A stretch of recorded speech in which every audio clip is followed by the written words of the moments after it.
Bueno, bueno, nuevamente buenas noches para todos, bienvenidos. Eh, Mi nombre es Milena Medina, yo soy psicóloga y oriento en este momento 2 diplomados, que es Psicología Pastoral y Psicología y Familia. Y hoy quiero hablarles de una nueva propuesta que aparece en nuestro espacio de formación, que es Psicología y Salud, ¿no? ¿Qué se busca o qué se pretende con este diplomado? Complementar la formación que nosotros tenemos como agentes de pastoral, ¿no? Este diplomado pues no va exclusivamente ni para psicólogos, ni para personas que estén vinculados directamente en alguna labor, digamos, de salud, como ministros de la comunión o quizá alguna persona que trabaje en el área de salud. Es un diplomado que está abierto. Es cualquier persona que le interese saber un poco más acerca del tema de la salud y la importancia del área de la psicología en nuestro quehacer pastoral con respecto al cuidado del enfermo, ¿no? En algunas veces, en algunas oportunidades, nosotros hemos sentido la fragilidad, el dolor, la enfermedad, ¿no? Pero también posiblemente hemos acompañado estos procesos de dolor, de sufrimiento, o quizá hemos estado en los dos lugares, ¿no? Entonces, nuestra fragilidad humana, eh, queramos o no, nos lleva en algún momento al dolor, al sufrimiento, ¿no? Es algo que así quisiéramos, pues no podríamos evitar, ¿no? Lo que sí podemos hacer es tener como herramientas, como un poquito de una visión desde el Espíritu Santo, cómo transitar, cómo caminar de una forma diferente, darle un sentido redentor, un sentido trascendente a este dolor que humanamente no quisiéramos vivir, ¿no? Y qué importante tener el aspecto psicológico en cuenta, no solamente en nosotros como, digamos, como agentes de pastoral, sino también tener este aspecto tan importante en quien acompañamos, ¿no? Eh, Hay una comunidad que en el mundo es bastante conocida, que tiene como este carisma, ¿no? Y son los padres Camilos, ¿no? Ellos se dedican como a esta área. Entonces, bueno, seguramente hay más, pero menciono a San Camilo de Lelis porque de él vamos como a recibir seguramente algún compartir y alguna inspiración. Bueno,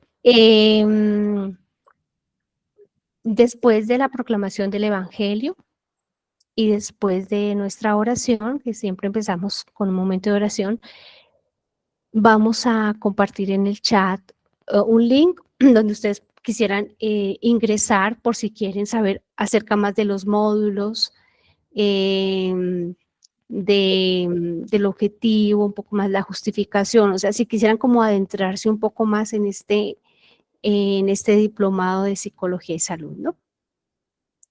Bueno, quiero invitarles a que busquemos en nuestra Biblia un texto bíblico para comenzar.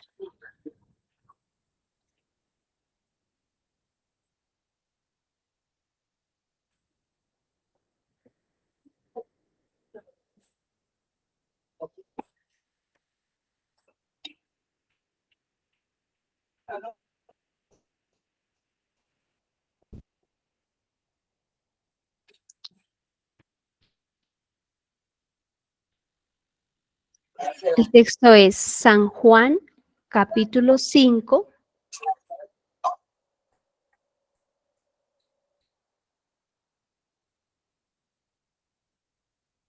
versículos 1 al 16.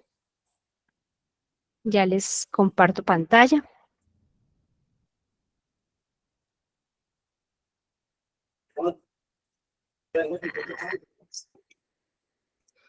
Bueno, no sé si alguien la tenga a la mano o deseen que yo lo proclame.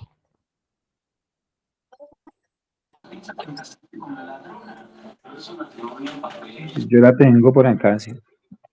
Perfecto, entonces te escuchamos. Muchas gracias. Jesús sana al paralítico de Betsatá. Algún tiempo después, los judíos celebraban una fiesta y Jesús volvió a Jerusalén. En Jerusalén, cerca de la puerta llamada de las ovejas, hay un estanque que en hebreo se llama Betsatá. Tiene 5 pórticos, en los cuales se encontraban muchos enfermos, ciegos, cojos y tullidos echados en el suelo. Había entre ellos un hombre que estaba enfermo desde hacía 38 años. Cuando Jesús lo vio allí, acostado, y se enteró de mucho tiempo que llevaba, así le preguntó: ¿quiere recobrar la salud? El enfermo le contestó: Señor, no tengo a nadie que me meta en el estanque cuando se remueve el agua. Cada vez que quiero meterme, otro lo hace primero. Jesús le dijo: levántate, alza tu camilla y anda. En aquel momento, el hombre recobró la salud, alzó su camilla y comenzó a andar. Pero como era sábado, los judíos dijeron al que había sanado: hoy es sábado, no te está permitido llevar tu camilla. Aquel hombre les contestó: el que me devolvió la salud me dijo: alza tu camilla y anda. Ellos le preguntaron: ¿quién es el que te dijo: alza tu camilla y anda? Pero el hombre no sabía quién lo había sanado, porque Jesús había desaparecido entre la mucha gente que había allí. Después, Jesús lo encontró en el templo y le dijo: mira, ahora que ya estás sano, no vuelvas a pecar, para que no te pase algo peor.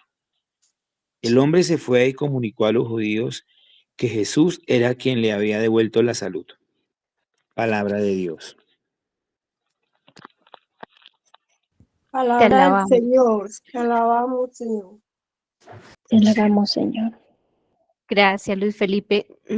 ¿Hay alguna frase que de manera particular te haya quedado ahí resonando? ¿Hay algo que quisieras compartir con respecto al texto?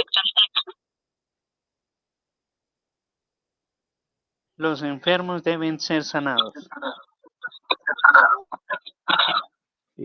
Pues también cuando Jesús, como lo vemos, la palabra tiene poder y él, sin conocerlo ni nada, le da una orden: levántate.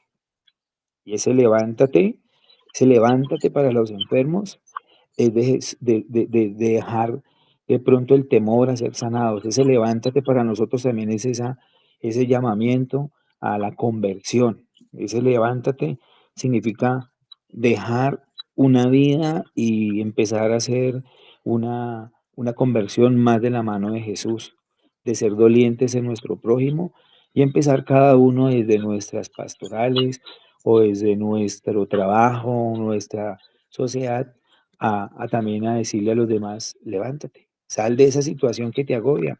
Hay una persona que te quiere y te sana. Muchas gracias, Luis Felipe. Bueno, ahí ¿están viendo la diapositiva en este momento? Sí. La Sí. foto que quise compartir, muchas gracias. Jesús toma la iniciativa, ¿no?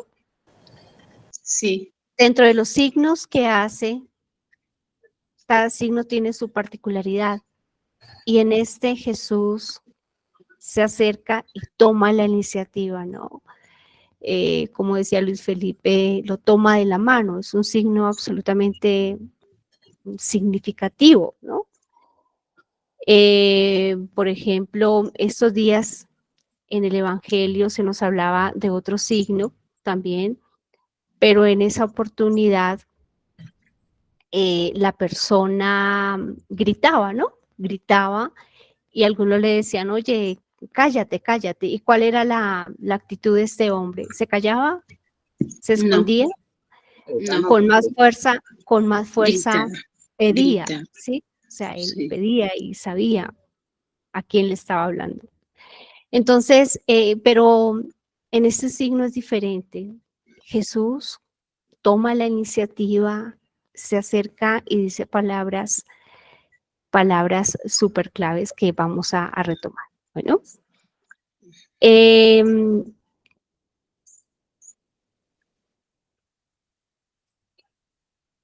mm,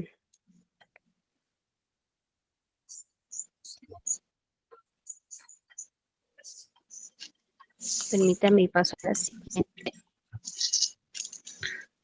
La fragilidad forma parte de cada uno de nosotros. Todos hemos estado en alguna de las dos situaciones, acompañando a un enfermo o quizás hemos sido el enfermo, o por qué no hemos podido estar en las dos experiencias. Nos recuerda los limitados e impotentes que somos en muchas circunstancias. De la forma como vivamos esta experiencia, pues digamos, se convierte en aprendizaje o se convierte en una carga, ¿no? ¿Qué me mueve a mí a hacer esta propuesta? Como algunos de ustedes, también he estado en los dos lados de la situación, ¿no? En algún momento, por gracia de Dios, me recibí la formación para ser ministro de la Eucaristía. Entonces tenía esa gracia de llevar a nuestro Señor a las personas enfermas. Pero también he estado del otro lado donde por gracia de Dios los ministros han venido a la casa, el sacerdote ha venido a la casa, porque por una situación cardíaca, pues yo estaba bastante limitada y entonces también hubo un momento en que no podía yo hablar y no podía expresar y entonces recibí por gracia de Dios la extrema unción. Entonces he estado también como en los dos puntos y en esas dos experiencias me hacían pensar lo hermoso y la grandeza de acompañar la fragilidad, de ser consciente de mi fragilidad, pero también de acompañar la fragilidad de otros. Y en este acompañar, esta palabra tan linda, tan actual, tan nombrada por el Santo Padre, es vital tener la dimensión psicológica de las dos, ¿no? De sentir el momento de fragilidad, pero también de acompañar. Una de las características hermosas de Jesús es que Él logra de manera específica identificar la necesidad del enfermo, ¿sí? No solamente desde un área intelectual, no solamente definir diagnóstico, sino que Jesús logra identificarse tanto con nuestra dimensión de fragilidad porque Él siente el dolor, ¿sí? Siente en las entrañas el dolor de quien sufre. Esas palabras pues adquieren una connotación grandísima porque al asumir Dios la fragilidad humana, le da y le exalta en una dignidad porque nos da la gracia, la capacidad de la trascendencia, la trascender el dolor, trascender la limitación, trascender nuestra fragilidad.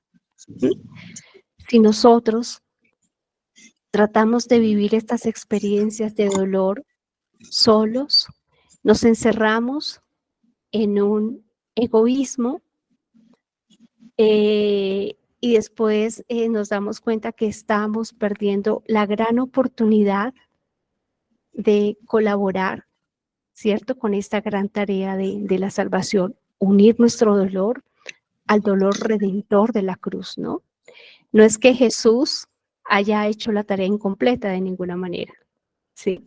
Sino que cada uno de nosotros tiene una tarea o una misión o un llamado específico en complementar esta tarea de salvación. Bueno, vamos a pasar a la siguiente diapositiva.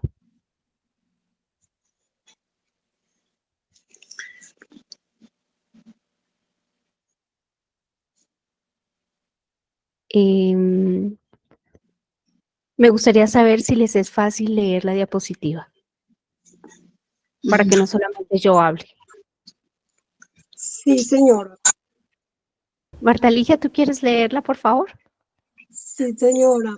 Personas que están enfermas alimentaban expectativas, esperaban un milagro. Un ángel movería las aguas.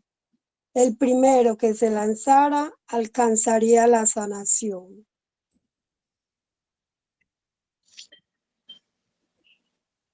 Ya a leerla desde acá, porque no sé si tengas toda la información. Entonces voy a leerla para que no se pierdan de nada. Ah, sí, lo que pasa, sí, ya la encontré toda. Lo que pasa era que la tenía mal ubicada.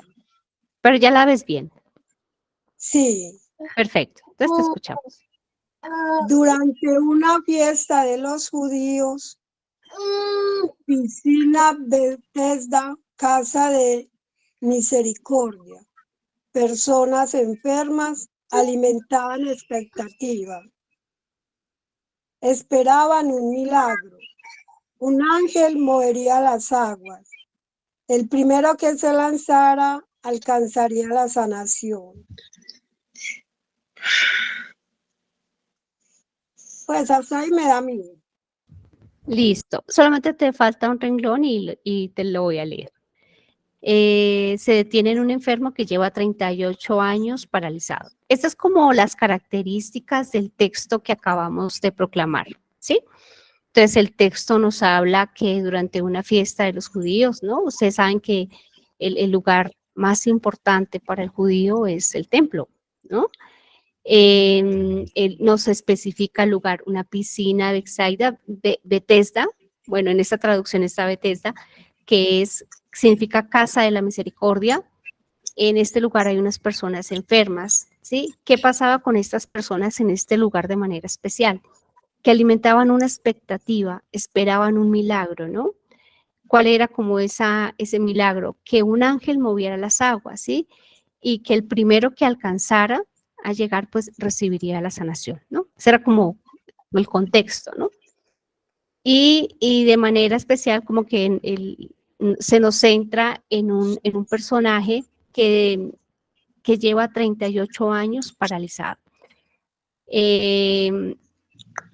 Bueno, paso a la siguiente.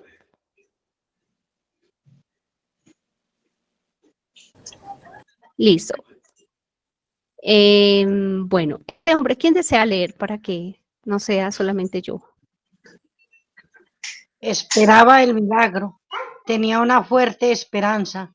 Otros se la adelantaban y no había logrado conseguir su propósito. Jesús, al verlo, tomaba la iniciativa, identificaba las necesidades, no solamente su limitación física evidente. Jesús también identificaba las frustraciones. Jesús le pregunta, ¿quieres curarte? Enfermo se justifica.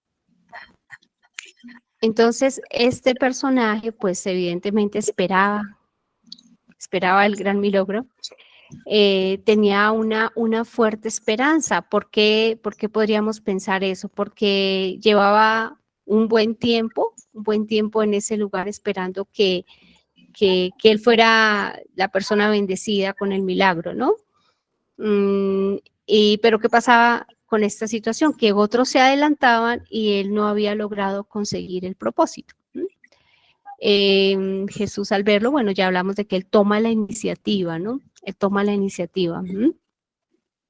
Y él también identifica no solamente lo que le sucede en su cuerpo, sino que también identifica las frustraciones, o sea, la limitación física, el dolor implica nuestra área emocional. Porque somos una integridad, ¿sí? Entonces, en esta área hay unos estudios bastante adelantados acerca de la neurociencia, pero eso se tiene un nombre concreto, neurociencia, neurología afectiva. Y entonces ahí se nos explica específicamente de cómo la manera como nosotros vivamos la experiencia del dolor, ¿sí? Nos ayuda para vivirlo de una manera, digamos, que la experiencia no se pierda en el dolor, en la frustración, en todo lo que se puede convertir una pérdida de paz total, ¿no? La neurociencia afectiva nos habla de la importancia del amor en los procesos de sanación. O sea, ya la ciencia lo demuestra, ¿no? Cómo las células se regeneran a partir del amor. El cerebro, nuestras células, el cerebro está diseñado para la bondad, ¿sí? Y la base de la bondad es el amor. Entonces, en la medida en que nosotros nutrimos nuestra integridad del amor, nuestras diferentes áreas van a llegar, digamos, a la plenitud de lo que hemos sido llamados. No siempre, digamos, con respecto, y eso nos lo muestra en varias, digamos, en varias escenas del Evangelio, no siempre la limitación física es sanada, ¿no? Para Jesús lo más importante es la salvación. Entonces, no siempre nuestra fragilidad va a tener, digamos, nuestra fragilidad física va a tener la sanación que en algún momento esperamos. No siempre, a veces sí, a veces no, ¿no? Lo importante es abrirnos desde esta experiencia de fragilidad, abrirnos a la experiencia del amor en Dios de una manera concreta, aceptando la redención. ¿Cómo aceptamos nosotros la redención?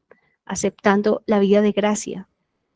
Y en la vida de gracia, por difícil que sean los procesos biológicos, por decirlo, se nos va a permitir vivirlo de una manera redentora, de una manera diferente, ¿sí?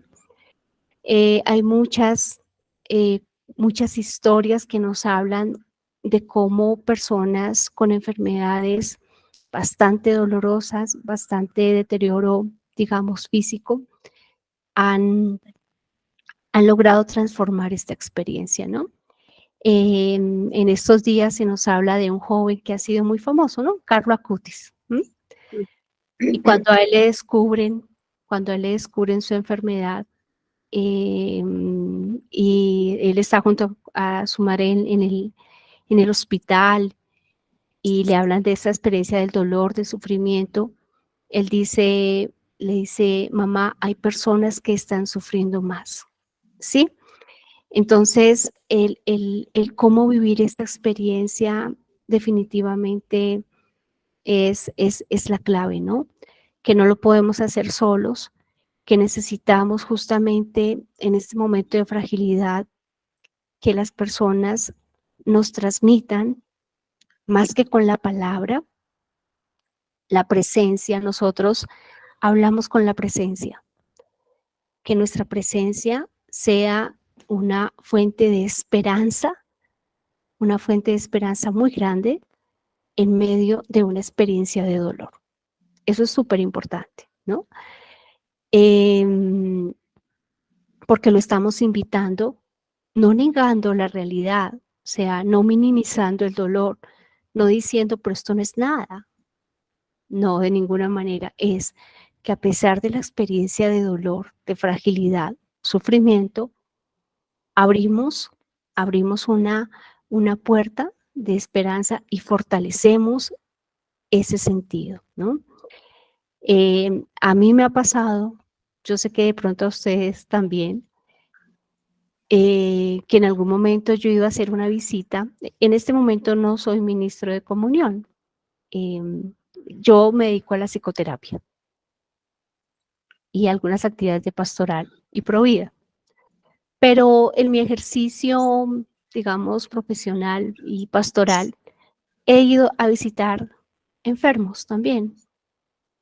Y a veces voy con mucha expectativa de querer llevar, de que soy yo el que va a llevar una experiencia, a fortalecer, digamos, la fe, la esperanza. Y me he encontrado con experiencias tan profundas que es la persona solamente cuando yo la veo que me transmite a mí esa paz y ese sentido de amor profundo, ¿sí? Eso me hace pensar que muchas veces nosotros como agentes de pastoral somos los primeros que necesitamos enriquecernos de esa experiencia, ¿m? Y que aprendemos más de ellos que lo que les pudiéramos brindar, ¿sí? Porque hay muchas personas que tienen esto supremamente claro y viven un sentido de esperanza profunda. Un compañero psicólogo que trabaja en Estados Unidos y él se dedica a hacer intervención en crisis de ideación suicida. Yo hago, por gracia de Dios, intervención en crisis de mujeres con intención de aborto. Y escuchándolo, les comparto la experiencia. Él decía, ¿por qué los jóvenes o por qué las personas deciden suicidarse? Hay muchas causas, pero la más importante y que comparto con él, porque no le hemos abierto las posibilidades de vida, no le hemos abierto el espectro de la esperanza, que hay una posibilidad más grande, que lo que vive tiene solución, ¿sí? Que hay un equipo de apoyo, ¿sí? Que desde la dimensión de la fe, cualquier situación, por difícil o imposible que parezca, la podemos superar. Y eso pasa exactamente con las mujeres, desde mi experiencia, que tienen la intención de aborto. Entonces, abrirle al otro esta posibilidad tiene que estar en nosotros supremamente fortalecida y enraizada para que cuando, aún sin hablar, generemos este tipo de experiencias. Vamos a la siguiente diapositiva. ¿Quién desea leerla? ¿Ya la pueden ver? La palabra de Jesús. Sanado por el poder de la palabra de Jesús. Jesús le dice, levántate, Sacar de la parálisis. saca de la parálisis, toma tu camilla, camina. Una vez Jesús ordena al enfermo, realiza de manera inmediata las tres acciones: levantarse, tomar la camilla y caminar. Muchísimas gracias a los dos. Estas palabras son un imperativo, ¿sí? O sea, es una orden. Jesús no dice, si tú quieres, mira, piénsalo, me llamas cuando hayas decidido. O sea, Jesús ordena, dice, levántate, ¿sí? Levántate de la parálisis, ¿sí?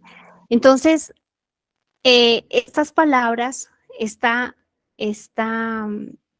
sanación profunda,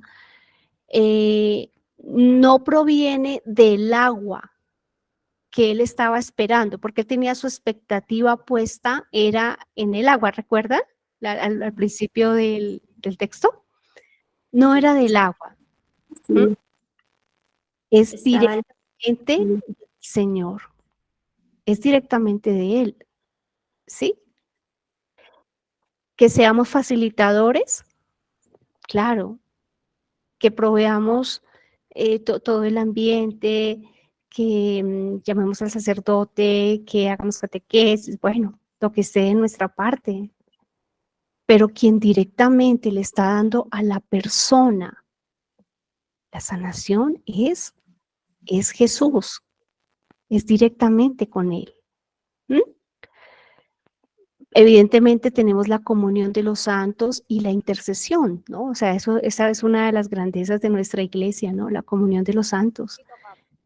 Pero quien decide finalmente, quien toma digamos, la decisión, si es conveniente para nosotros, es Jesús, porque a veces Él permite esta enfermedad porque necesita que vivamos esa experiencia. La claridad no la tenemos, seguramente vamos a disminuir purgatorio, seguramente hay alguien que necesite de este dolor que estamos experimentando y que se vuelve en Jesús, como hemos dicho, un dolor redentor, ¿no? Seguramente alguna vez escuchaba a un señor y decía, gracias a Dios, Jesús no me sanó de esta enfermedad porque yo me conozco que si me hubiera sanado como yo se lo hubiera pedido, yo hubiera seguido consumido en el alcohol. Pero como Él me conoce, entonces gracias a Dios no me sanó y le puedo ofrecer lo que estoy viviendo, ¿sí? O sea, el Espíritu Santo le dio como esa claridad. Entonces, es Jesús directamente. Una vez ordena al enfermo, realiza de manera inmediata las 3 acciones. Levantarse, ¿no? Levantarse, tomar la camilla. O sea, eso que le estaba haciendo,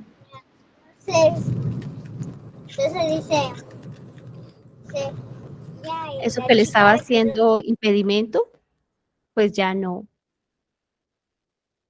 es impedimento para él, ¿no? O sea, se hace cargo de esta situación y camina, ¿no?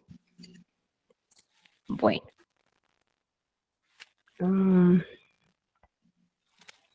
Vamos con la siguiente. ¿Quién desea leer?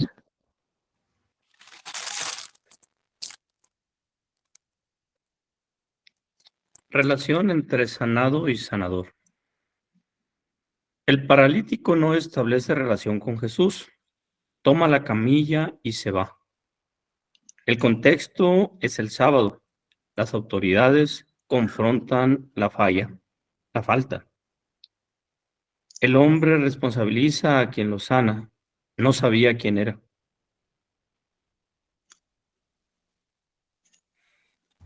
Y ahí resalto una palabra súper clave y es la relación. Indiferente. Totalmente. Y el texto más adelante lo aclara. O sea, él sana, se va, luego Jesús lo busca en el templo, pero él no supo quién era. Entrar en relación para Jesús, para Dios, es lo más importante, que entremos en relación con Él. Por eso Jesús, en muchas escenas del Evangelio, huía cuando solamente, porque Él no quiere que lo vemos solamente el sanador y ya. O sea, me sanó, porque me dio lo que yo necesitaba y ya. O sea, Jesús quiere de una manera profunda que entremos en relación con Él. Entonces, lo que les estaba diciendo, Jesús va a buscarlo al templo de Jerusalén, en donde estaba prohibido ingresar al paralítico, pero Jesús lo posibilita para entrar. Mira, le dice, mira, estás curado, no peques más para que no caigas en una condición de pecado peor que digamos que la condición física que tenía, ¿no?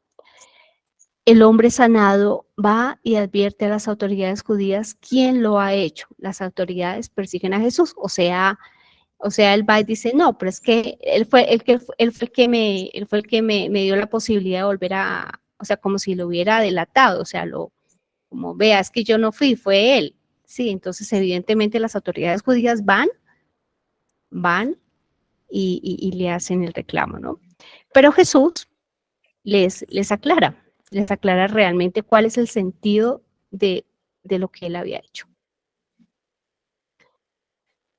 Y hay un criterio importantísimo que a veces se olvida, y es que el sábado está al servicio de la persona, ¿no? El hombre no agradece, ¿no? O sea, en el relato, bueno, ya estoy bien. O sea, ya obtuve lo que necesitaba. ¿Mm? Expone a Jesús con sus adversarios. Jesús sana al paralítico en el contexto del sábado, porque el sábado está destinado a devolvernos a la vida, ¿no? Entonces no era un acto de rebeldía. Lo que Jesús estaba haciendo era dándole la dimensión que le da el Padre, Dios Padre, al sábado, ¿no? O sea, hace referencia a que el sábado está dado para devolver la vida, ¿sí? Para devolvernos a la vida, ¿sí? Entonces no era un acto de rebeldía, ¿no? Algunas veces, digamos, he escuchado, o ustedes también seguramente han escuchado, que Jesús se le da una lectura que no es una lectura que Jesús es un revolucionario por estos signos, ¿no? Pero realmente eso es una mirada bastante superficial, porque lo que Jesús quiere es darle el auténtico sentido de resurrección. Entonces hablábamos, el hombre sanado no entra en relación con él, ¿no? Bueno, pues logró su objetivo inmediato, a no conocer quién lo sana, lo denuncia, y se queda en un momento supremamente limitado de la propuesta de Jesús, bastante limitado, ¿no? Nuestra tarea como agentes de pastoral está invitada siempre a dar más, a dar más. Nuestra tarea no puede ser limitada, ¿sí? No nos podemos dejar encasillar por tareas. Estamos invitados a ser tan abiertos a la luz del Espíritu Santo para que nuestra tarea como agentes, en caso de que acompañemos, sea una tarea auténtica que lleve a la persona a un auténtico encuentro con el resucitado, y desde ahí viva o vivamos la enfermedad. No va a entrar en relación. Bueno. ¿Quién desea leer?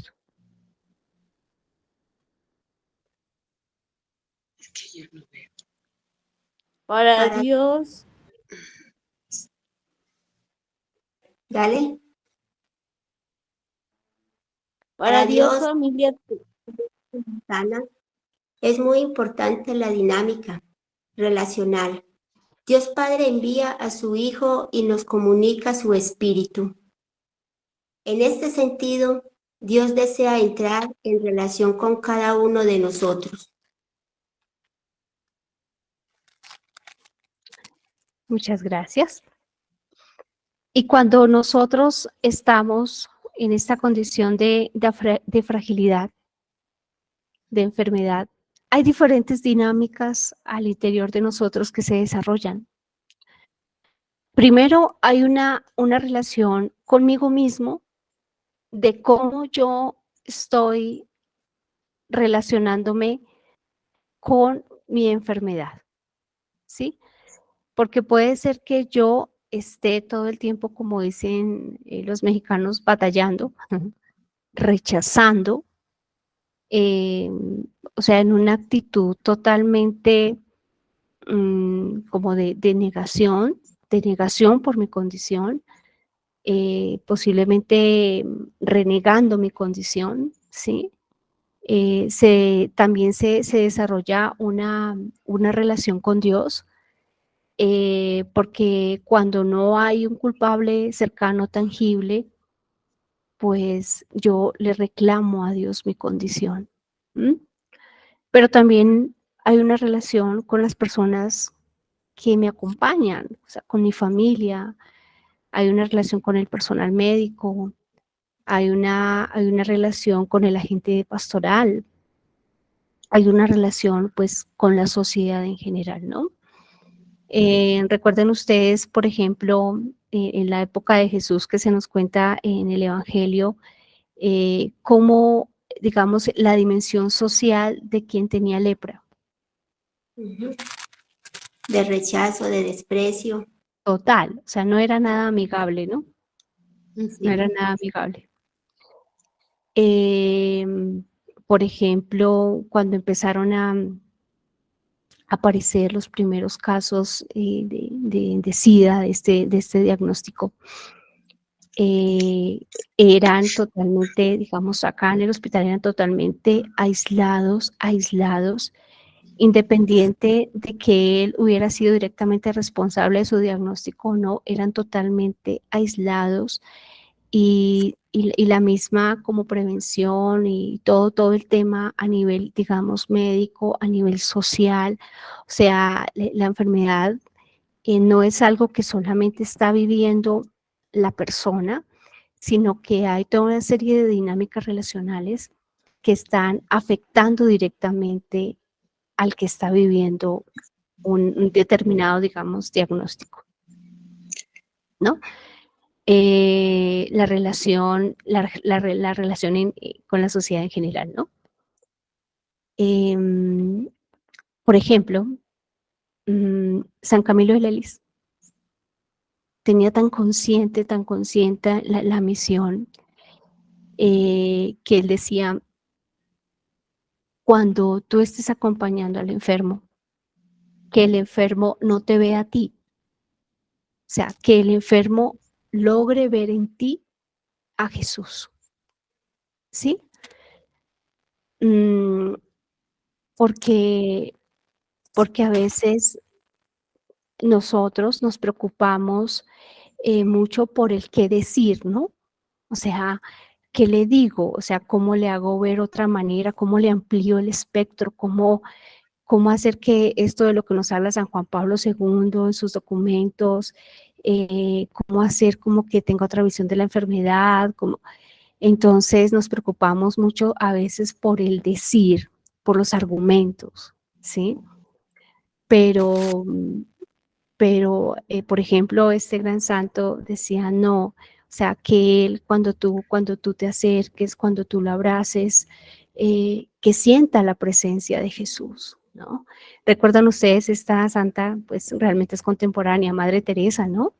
Madre Teresa, ¿cuántos hombres que se consideraban ateos, cuando ella se acercaba a ellos, digamos, uno de los miles de testimonios, ¿no?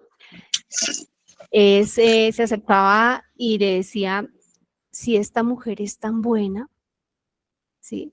Y él se consideraba ateo, ¿cómo será realmente Dios? Entonces quedaban cuestionados con su presencia, ¿sí? Entonces es de presencia, es de presencia, es de amor, es de apertura, es de comprensión de un diagnóstico, es de comprender la fragilidad, y yo pienso que es mucho más que empatía, es más que un sentido empático, es como algo así como prestar mi corazón para comprender el dolor, ¿no? Evidentemente Jesús es el único que puede sentir el dolor entrañable cuando nos ve sufriendo, pero cuando nosotros estamos llamados a este ministerio, a esta tarea, pues también Dios nos da como todas las herramientas y la disponibilidad y los dones para el encargo que nos ha hecho, ¿no? Entonces son muchas áreas y muchas dinámicas que vivimos en un estado de fragilidad, de vulnerabilidad. No es solamente, digamos, el tiempo cronológico, llegar corriendo, es que tengo la tarea hoy 10 y entonces solamente llevo 2 y entonces es mi prisa, es como, es mi afán, ¿sí? No, no es egocéntrico. El principal es la persona que te está esperando, ¿sí? El principal es él, ¿sí? El principal es porque tú le vas a transmitir a Jesús directamente. ¿M? Entonces, digamos que hay como una serie de aspectos que debemos recordar, debemos tener presentes, y muchas veces la soledad que se vive, o sea, nuestras células se sienten solas. Qué curioso, ¿no? La ciencia lo comprueba. Se sienten solos y entonces la tristeza baja el sistema, ¿cómo se llama? Las defensas. Y cuando la persona está triste, el medicamento no surte el efecto que necesita el organismo, porque se siente solo. Se siente El triste. sistema inmunológico, profe. Gracias, Clarita. Entonces esa fragilidad se aumenta, la tristeza, y entonces nos damos cuenta que cuando nos sentimos amados, no solamente, y lo digo como terapeuta, no solamente cuando nos sentimos amados, baja la medicación, baja el gramaje, desaparece el medicamento psiquiátrico, nos estabilizamos hormonalmente, todos nuestros neurotransmisores, no solamente eso, sino que se llega a un momento en que nos damos cuenta que lo único que necesitamos es a Jesús, y todo desaparece porque el amor restaura las células, restaura. Y lo digo como testimonio. Cuando a mí me dio un infarto, según la ciencia fulminante, pues era inexplicable que la reanimación hubiera funcionado. Cuando sale el resultado del electro, el chico ve el electro y se supone que ellos deben callar, ¿no? Digamos, tengo entendido que ellos no deben expresar nada. Y dice, wow, en todo el tiempo que llevo tomando electros, jamás había visto uno así. Cuando él dice eso, yo quedo en shock. Entonces yo cojo el papel y entro al consultorio y lo llevo al médico. Y me dice, ¿qué te pasa? Y yo le dije, es que me acaban de decir esto. Y me dice, siéntate. Entonces, digamos, el diagnóstico no era favorable, pero el amor, la incondicionalidad, el apoyo, la Eucaristía, pues luego de un tiempo toman el electro y dicen, son dos personas diferentes. No es posible que esté viva, no es posible que esté hablando, no es posible que camine, nada de eso es posible. Son dos personas diferentes. Me tomaban electros porque no podían creer. Eso se los cuento. ¿Por qué? Porque el amor regenera las células, el amor nos restaura, el amor nos fortalece y nos da todo lo que necesitamos para vivir de manera plena, feliz, no porque no tengamos dificultades, es porque Jesús nos enseña a vivirla de otra manera. Sí, Bueno, así es.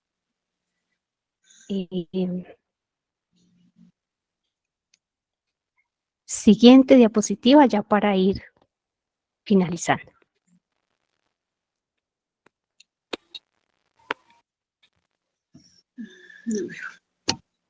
La forma como establecemos nuestras relaciones interfiere directamente en nuestra recuperación. Esto ha sido comprobado cada vez más por la ciencia. Dice que, ay, Milena, eso ya lo había dicho. Pero es verdad. O sea, esto, la ciencia tiene un soporte impresionante, nuestra misma vida nos lo muestra, y bueno, Jesús siempre nos lo ha dicho, pero nos cuesta mucho a veces creer, ¿no? Creer que todo se resume en la presencia amorosa de Él, en la Sagrada Eucaristía, en la oración. Ahí tenemos todo lo que necesitamos. Bueno, y creo que es la última. Sí, era la última. Pues muchísimas gracias, muchísimas gracias. En este momento creo que un compañero sacerdote nos va a publicar en el chat el link por si desean saber pues más información, los módulos, como toda la parte del valor. Ahí sí, muchas gracias. Ahí le están publicando en el chat por si desean más información acerca de este diplomado. De verdad que no necesariamente es para personas que esté en el trabajo médico o en el Ministerio de la Sagrada Comunión, simplemente creo que son herramientas supremamente prácticas que nos pueden servir en nuestro ser, en nuestro crecer, en nuestro ser bautizados. Pedro, te escuchamos.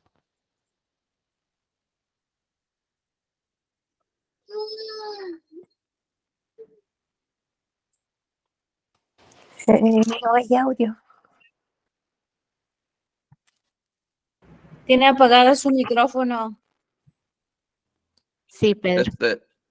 Con el testimonio que usted me está diciendo, yo tengo un enfermo que visito. Es una señora que sufrió un coma diabético. Ella dice, ella tiene testimonio de que cuando a ella le fue el sacerdote y le ungió los santos óleos, ella sintió una diferencia, y supuestamente como que ya la habían desahuciado, y ahorita ella tiene como 10 años que le pasó eso. Y está muy contenta. Ella prácticamente le amputaron sus piernas y vive normal. Ella hace su quehacer en su casa y todo. Y se siente muy tranquila. O sea que es la muestra de cómo Dios o por medio, como usted dice, las células se reactivan por medio del sacramento, de la hostia. Totalmente. Y de los santos óleos. Totalmente. Sí, es real. Es que la presencia no es un símbolo. No, sí. Jesús está ahí y es verdad. Es una realidad. Que a veces no tengamos como no sé, como la claridad o no sé, como que nos dé miedo a veces aceptar, pero es una realidad, el Señor está ahí. Sí, como que ella algo vio, no sé, pero dice que ella sintió un cambio. Y pues creo con este tema como que uno empieza a ver cosas que se pueden desenvolver o que uno puede entender más bien cómo actúa el Señor en nuestro cuerpo o el Espíritu Santo. En nuestro cuerpo, en nuestra alma, y cómo fortalece ese espíritu. Es la fortaleza más bien que da él al alma, ¿verdad? Bueno, ¿quién más levantó la manita? María Silvia, creo que tienes levantada la manita. Sí, buenas noches. Es más que nada un aporte. Mire, todas las experiencias que están narrando son muy importantes y nos permiten a todos darnos cuenta de el valor tan grande que tiene el acompañamiento, el saber realizar un buen acompañamiento. Pero para realizar ese buen acompañamiento uno tiene que tener formación. Por eso yo agradezco esta formación de hoy y es una invitación para que todos nos esforcemos por hacer un verdadero tipo de formación larga en todo lo que tiene que ver con el acompañamiento en enfermo, porque de acuerdo a lo que hablábamos, hay unas dimensiones que tenemos que tenerlas en cuenta, que se afectan cuando una persona está enferma. Entre ellas se relaciona la parte física, la parte espiritual, emocional, la parte social, incluso la parte intelectual. Todas se afectan y es necesario que las conozcamos. Asimismo, es muy necesario que nosotros conozcamos cuáles son las etapas por las que pasa una persona cuando enferma y también cuáles son las etapas por las que pasa la familia de esa persona que enferma, porque son diferentes y es necesario que las conozcamos. Y recordemos que San Camilo de Lelis, el patrono de los enfermos y de los trabajadores de la salud y de los servidores de los enfermos, decía que debemos ser Cristo para el enfermo y ver a Cristo en el enfermo.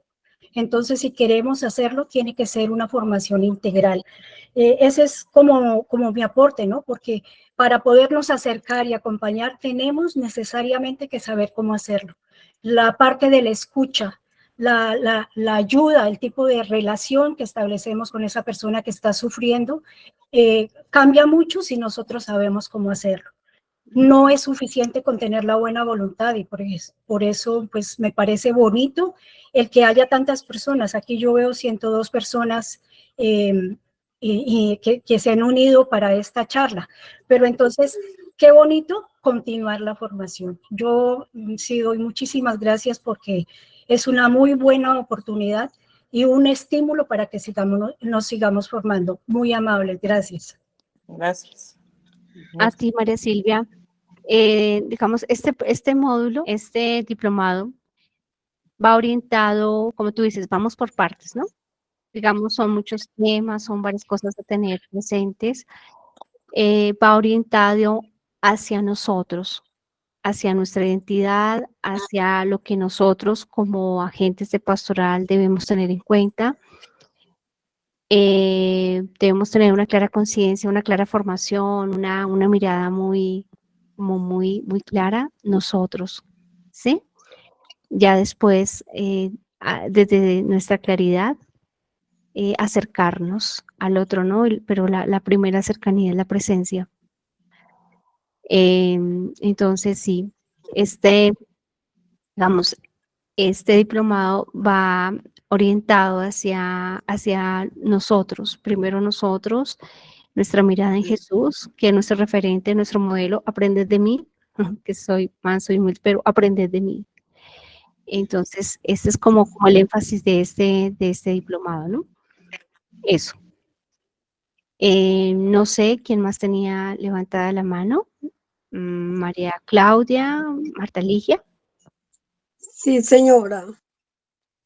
Mi aporte es más que un aporte, es una experiencia que yo tuve con un hijo que fue muy dura porque estuvo 21 días en coma y resulta que el último día que ya lo iban a desconectar, que porque ya no se había logrado nada con él. Yo soy muy devota de Juan Pablo II.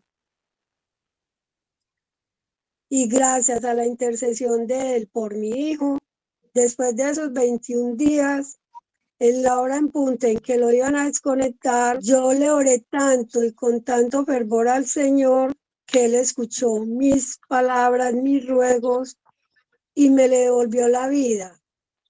Para mí, eso es un milagro. Y fue tan patente que el mismo médico me dijo, señora, no sé usted qué hizo, qué rezó, a quién se pegó, pero su hijo es un milagro volverlo a tener en este mundo. En este momento, ya hace 9 meses,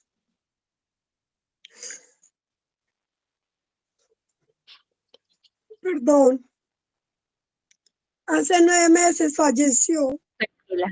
Pero después de haber revivido de nuevo 12 años, después de 12 años,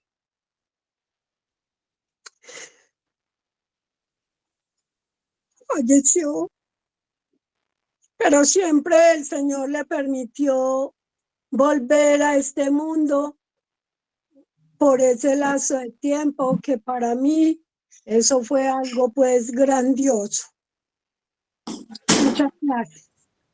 No, a ti muchas gracias por compartir esos testimonios tan hermosos y que nos fortalecen a todos el sentido de esperanza, ¿no?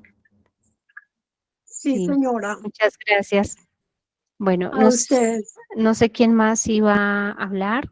María Claudia, María Clara, gracias Marta por Dilia, Ali. Clarice. Sí, yo quería compartir también. Bueno.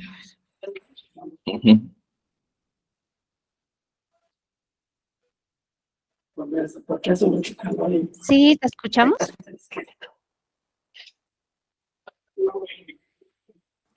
¿Quién tiene la palabra en este momento? ¿Hablo yo, Liliana? Bueno, yo quería compartir que así como en su caso nos estaba explicando, hemos estado con enfermos y hemos sido los enfermos. Mi mamá, que ya murió, va a cumplir ahorita 3 años en agosto, la tuvimos 10 años en silla de ruedas y yo fui la que más estuvo a cargo de su cuidado. El hecho es que vimos cómo retrocedía y la acompañamos con todo el amor, con mi hermana, somos 2 hermanas. Ahora, a la vez, hace 2 años me enfermé yo de mis rodillas, un menisco se me lesionó y en el diagnóstico decían que el menisco no iba a tener mejoría, que tocaba hacer una artroscopia o aún una cirugía. Pero en mi mente yo veía la gravedad de quedar inválida y me costaba mucho. Estaba un poco quebrantada y veía que si era la voluntad de Dios, exacto, o no iba a sanar y que de pronto Él quería ese sufrimiento que yo vi en mi mamá, que yo también lo viviera, pero me costaba mucho también pensar de estar en silla de ruedas, porque he sido muy activa y en este momento tengo nietos, 4 nietos, y mis hijos querían que yo estuviera ayudándolos, pero me veía muy impedida y sí me quebranté que no podía estar feliz, pero igual lo ofrecí, no faltaba la Eucaristía, caminaba como una tortuga. Mi nieta mayor decía, abuela, ¿te volviste tortuga? Y yo, sí, soy una tortuga. No podía llegar, pero tampoco quería, con mi bastón, igual lo hacía. El punto es que fui obediente con la terapia, con la orden del médico de nadar, y en la artroscopia no, en la resonancia magnética se vio que la artroscopia no iba a ser suficiente, que necesitaba reemplazo total de rodilla. Y todo se lo ofrecía a Dios y lo que dicen, unirlo para la salvación, lo que Dios, aceptando la voluntad de Dios. El punto está que al pasar un año de toda esa aceptación, de ofrecimiento y de seguir juiciosa con lo que decían los fisioterapistas, me miran y dicen, señora, usted no necesita artroscopia y mucho menos un reemplazo de rodilla. Siga siendo juiciosa su fisioterapia, su natación, su caminata, y estoy caminando bien rápido, puedo ayudar a mis nietos y para la gloria de Dios siento que sí me ayudó a sanar Dios. Bueno, eso es lo que comparto. Qué alegría, muchísimas gracias, María Claudia. Bueno, no sé quién más, ya para Marta Dilia y Clara, ya para ir cerrando la sesión. Ok, buenas noches. Yo quiero compartir 2 experiencias de cuidar un enfermo y de haber pasado por una enfermedad fuerte. El haber cuidado un enfermo fue un hermanito que sufrió en 4 años, sufrió 3 infartos. El segundo infarto fue a través de, yo diría que una angustia y una preocupación que él tuvo muy fuerte, porque cuando estábamos en el año de la pandemia del COVID, mi esposo y yo estuvimos enfermos de COVID, estando yo muy fuerte en ese momento. A mí me dio muy fuerte, yo estaba verdaderamente ya prácticamente sintiendo la muerte. Yo solicité la presencia del sacerdote, el sacerdote con todos los cuidados de protección y todo, me asistió, me hizo una confesión lo que yo pues podía hablar y me aplicó los óleos. Yo ya estaba en manos de Dios esperando lo que pasara. Mi esposo también estaba muy enfermo y ambos estábamos aislados. Entonces mi hermano en ese momento cuando supo de la gravedad de nosotros, en esa semana de vernos, de saber cómo estábamos, él se enfermó y cuando lo llevaron pronto a al hospital, resulta que era un infarto que le había dado.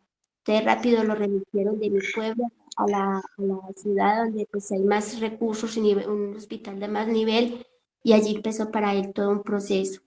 Mi hermano estuvo como 20 días allá, y en esos 20 días, pues yo, para la gloria de Dios, después de todos los cuidados, los procedimientos, la atención y todo, yo fui mejorando. Pero para mi esposo y para mí, aparte de que nos mejoramos, fue una recuperación muy lenta y prolongada. Una vez que mi hermano sale de la clínica, no podía llegar a mi casa porque pues él vivía solo con el hijo y no podía llegar a mi casa que yo lo cuidara, pues por todavía el estado de nosotros y él muy delicado. Entonces él se quedó en su casita y pues lo cuidaba a su hijo. Él tenía a su esposa, pero estaban separados. Sin embargo, ya le prestó mucho el cuidado y mucha la atención a él. Una vez que yo ya podía a cuidarlo, ya él se volvió a mi casa y allí ya me hice cargo de mí, como lo había hecho en el primer infarto que tuvo. Y mi hermano, los cuidados, yo estoy muy de acuerdo, doctora, cuando dice que un paciente, de acuerdo a los cuidados que tiene, se siente muy motivado y va mejorando mucho. Y eso le pasó a mi hermano. Y así estuvo durante varios meses y, y muy recuperado, muy animado, muy motivado. Tristemente, él vuelve y le da otra vez un infarto, y fuera de eso, en ese infarto, a él le dio el COVID, que ahí fue donde nosotros dijimos, ya de aquí él no se levanta. Pero para la gloria de Dios, cuando el doctor le hizo, lo recuperaron y lo estabilizaron del infarto, ya lo intervinieron para el COVID. Y una vez que lo intervinieron para el COVID, él iba a recuperarse. Luego, en manos del cardiólogo y del internista, se sorprendieron de ver en él cómo se había recuperado. Él no lo creía. Le decían que si él estaba vivo o que era que se hacía el vivo. Entonces, pero él lo decía, es el amor de la familia, es el cuidado de la familia, es la atención que me han brindado, porque si no hubiera sido así, yo ya no estaría, no, yo no estaría todavía. Entonces, yo sí reconozco que es el amor que me han brindado mi familia. Cuando él decía mi familia, siempre éramos mi esposo y mis hijos, que siempre estuvimos al cuidado de él. Lastimosamente, doctora y hermanitos de este grupo, él se fue afectando mucho porque pues ya 3 infartos, el corazón de él estaba demasiado débil y no alcanzaba a darle los otros signos a los demás órganos, como digamos los riñones, los pulmones, el hígado, que fue lo que nos afectó. Y eso lo fue llevando a una crisis, donde ¿No está? Mi hermano se preocupó mucho, lo llevamos a la clínica, hicieron lo que fue por él, tenía ya el hígado demasiado afectado y finalmente mi hermano falleció el 2 de febrero. Mi hermano y yo éramos unos hermanos de muy buena relación y muy allegados, muy cercanos, y pues obvio, esto a mí me afectó demasiado. Yo todavía estoy pasando por este duelo porque pues es obvio, está muy reciente y yo no lo he superado. Y a partir de este duelo con mi hermano, yo empecé a sufrir he tenido ciertas alteraciones en mi salud, que esto me ha afectado demasiado, pero esto empezó a partir del duelo de mi hermano. Yo siento que cuando uno vive esos momentos de duelo, de separación de un ser querido, uno necesita mucho la compañía, el acompañamiento, la asistencia, no solo de la familia, sino yo diría que una asistencia muy terapéutica. Pues yo hasta ahora no la he tenido, pero sí me ha me ha afectado profundamente porque fue muchos años pues compartiendo con mi hermano, obviamente, y durante todo el proceso de la enfermedad, de todas las veces que mi hermano se enfermó, siempre estuvimos nosotros con él y él siempre se sintió acompañado y respaldado y protegido por nosotros. Y lo que uno menos quiere es que su ser querido se fallezca, Uno siempre espera hasta el final con fe y con esperanza que se haga un milagro, por decirlo de alguna manera. Pero pues es entender de que la voluntad de Dios es esta, que hay que aceptarla y que ya nos queda es orar por Él y darle gracias a Dios, pues de pronto porque en tanto sufrimiento que Él padeció, este será el descanso para Él. Y sí, como que llevar este duelo como en esa paciencia, en esa fe y confiar de que pues de todas maneras tenemos que sanar ese dolor y esa tristeza. Gracias, doctora. Quería Bueno, compartir eso. muchísimas gracias. Bueno, ¿alguien más? Y ya cerramos la sesión. Súper invitadísimos a que ahí en el link les comparten, en el chat les comparten el link, perdón. Entonces ya último testimonio para cerrar la reunión. Que Dios los bendiga infinitamente. Quedamos súper atentos a cualquier duda. Doctora, muy Es especial. es una pequeña acotación, profe. Un referente, un ícono referente muy especial en el tema que estamos tratando hoy. ¿Me escuchan? Sí. Fue la Madre Teresa de Calcuta, quien descubrió su llamado consolando a un moribundo que andaba rodeado de mucha gente en la calle, pero desafortunadamente no tenía nadie con él. Y eso me lleva a hacerme una pregunta, o los invito a hacernos esa pregunta. ¿Con qué frecuencia eres instrumento de Jesús? Ese alguien para quien se siente solo, enfermo, angustiado, abandonado, olvidado. Es una invitación de que nos hacía la profe de si nosotros tenemos la disposición de corazón para hacer el acompañamiento a nuestros enfermos, a nuestras personas allegadas o a las personitas que Dios nos pone en el camino, seamos ese instrumento de amor, de bondad, de disposición total para ellos, que ellos vean a nosotros, a Jesús en cada uno de nosotros. Y algo pequeñito, tuve la grandiosa oportunidad de asistir a una tía que tuvo cáncer de estómago durante un año y tengo la gran satisfacción de decir que le di mucho amor. Estuve con ella y ella le daba mucha alegría verme y yo la acompañaba con mucha disposición y con mucho amor. Y mi madre también, mi tía murió el 11 del 10 de enero y mi madre también tuvo un infarto en mayo del año pasado y el segundo infarto se la llevó el 11 de febrero. Pero hoy siento la satisfacción, a pesar de sentir todavía el dolor de su ausencia, siento la satisfacción que di lo mejor de mí para ella. Y lo que decía la compañera hace un momento, es aceptar la voluntad del Señor. Que solamente Él con su amor nos da la fortaleza y el consuelo para aceptar la voluntad de Él. Gracias. Ok, gracias a usted. Gracias. El próximo que me están preguntando acá, el próximo sábado les llega la grabación por si por alguna razón no la pudieron ver completa. ¿Listo? Entonces el sábado les llega la grabación. Que Dios los bendiga infinitamente. Que tengan un descanso y bueno, estamos en comunicación. Hasta luego. Felicidades Felicidad para noche. todos. Muchas gracias. Gracias. Muchas gracias. Muy Que Dios la bendiga. Gracias. Muy gracias, Dios la bendiga. Gracias.